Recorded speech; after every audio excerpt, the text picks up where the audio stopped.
Thanks for making your way to Daily Strength. Joe Stowell here, and let's talk today about being gate crashers for Jesus. The text today is Matthew 16:18, where Jesus said to Peter, "I will build my church, and the gates of hell will not overcome it." I don't know if you know it, but there's a whole new twist in the war on terror. The Pentagon is building a brand new breed of warships that are designed to fight terrorism. This new class of battleship will carry a crew of 360 sailors and 700 combat-ready Marines to be delivered ashore by helicopters and assault craft. But get this, one of the fleet, the USS New York, has been built from 24 tons of scrap metal from the wreckage of the World Trade Center terrorist attack, September 11, 2001. Steel from the World Trade Center was melted down in Louisiana to cast the ship's bow section. Talk about turning the tables on terrorists. The fallout of terrorism's best moment is used to defeat it. What a great idea. But it's no better than the idea that our God had when he took us, scrapped and trashed by the terrorism of sin, and processed us through a redemptive meltdown to retool us for war against the terror of hell. As Paul said in 2 Corinthians 5:17, you and I are new creations in Jesus, having been delivered from the grip of darkness, according to Colossians 1:13, and placed into the kingdom of God's dear Son. Why the meltdown and recreation? Well, to equip us to aggressively go against the forces of darkness in our world, to crash the gates of hell, as Jesus said.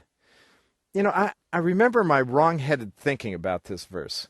When Jesus said that the gates of hell would not stand against his church, I always pictured his words as a statement about how safe we are from the power of hell. It probably was a mindset left over from the fortress mentality of my early days in church. Back then, we spent a lot of time talking about how hellish our world was and encouraged each other to hunker down till Jesus comes. But Jesus never intended that we would hunker down. Christ's words mean that we are to pummel the gates of hell by aggressively taking its territory with the superior power of acts of righteousness. You know, in a world where we have forgotten how to treat each other, we crash the gates of division and alienation with acts of kindness and the healing power of forgiveness. We cleanse the toxic dumps of prideful acts and self-serving agendas with the power of humility and servanthood. Into a world run by the hellish treachery of genocide, oppression, and greed, we are to become advocates for the abused and the poor.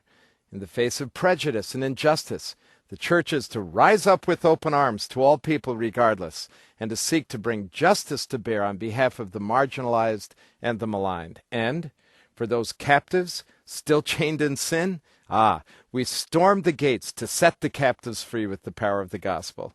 Amazing, isn't it? Taken from the scrap pile of hell, we former captives have been melted down and recreated in the likeness of Jesus, who as our champion leads the charge and guarantees the victory. While the Pentagon is building new warships, Jesus is busy building his church. And while I don't know if we can win the war on terror, I do know this: if we will follow our leader, hell doesn't stand a chance.